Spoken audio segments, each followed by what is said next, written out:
Hi, Selena, and thank you for being today with us. I know that you've been to some of my courses and workshops in mindfulness, and I just wanted to ask you, how did you find out about mindfulness? How did you discover mindfulness? You know, each of us have our own story of our own first encounter with these practices. Even back then was a couple of years ago now, I think, Ella, that I took your course.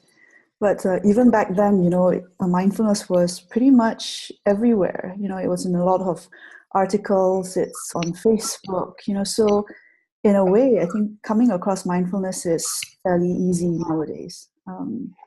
But what really brought me to your course in particular was another friend who has gone through your course. So it came via recommendation.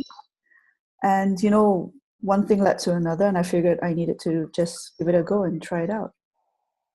Great. So, from your own perspective and your own experience, actually, what are we talking about? What is mindfulness for you? One of the exercises that you made us go through, it comes to mind. And it was really to focus on the left big toe. Oh. And it was a wonderful, really peculiar and surprising exercise to do. But what that brings me to is really, do we take the time to focus on the everyday thing, everyday occurrences in our daily life? And so to me, mindfulness just brought back that opportunity to introduce mindfulness in a daily thing, such as focusing on your left big toe. Yeah, thank you so much for this. So you already mentioned this 8-week course that you attended, Mindfulness-Based Stress Reduction.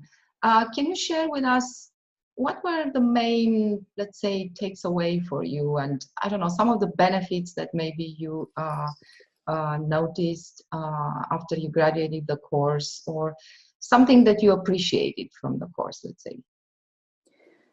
I think there was the one element of having a community.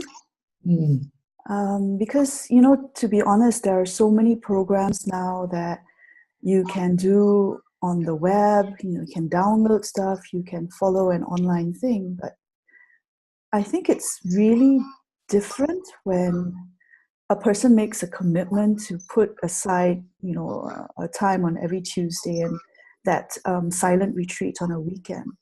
It's really that level of making a commitment to yourself to want to make an active change in your life. And so then having other people there, it becomes a community, and there's a whole different level of accountability.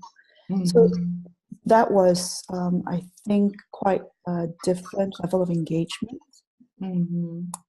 And some of that community, we still keep in touch even to date. So it does show that there's a deeper level of connection when it's in person. And I mean, I also have to say, Ella, you were a fantastic guide, holding the participants together, because before this, all of us didn't know each other, aside from yourself and myself very briefly.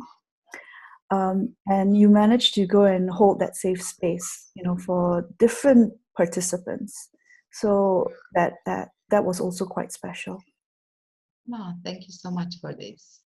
And I wanted to ask you if you have regular practice now that the program is over since quite some time.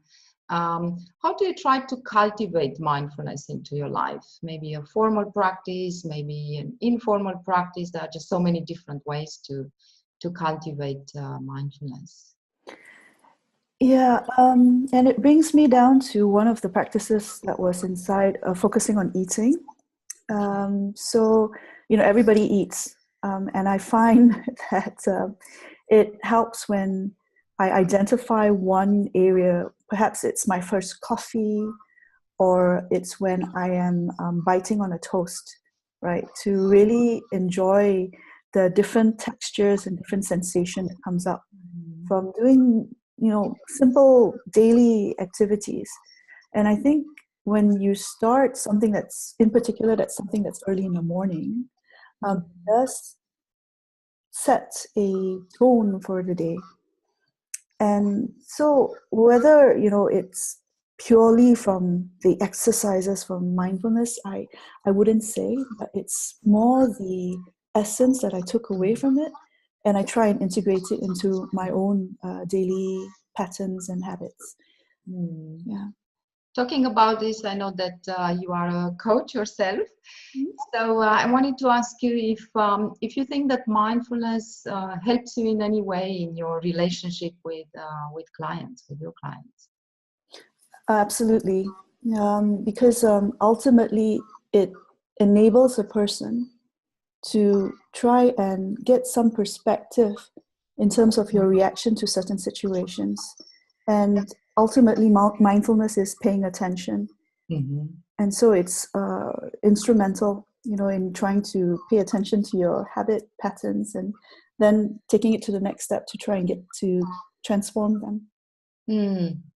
Yes.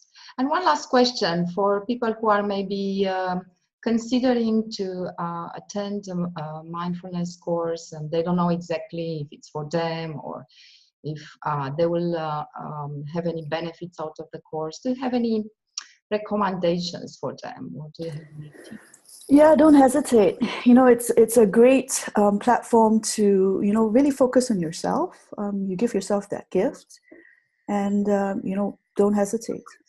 Thank you so much, Selena, for being with us today. And I hope to see you around. Absolutely. Thank you, Ella.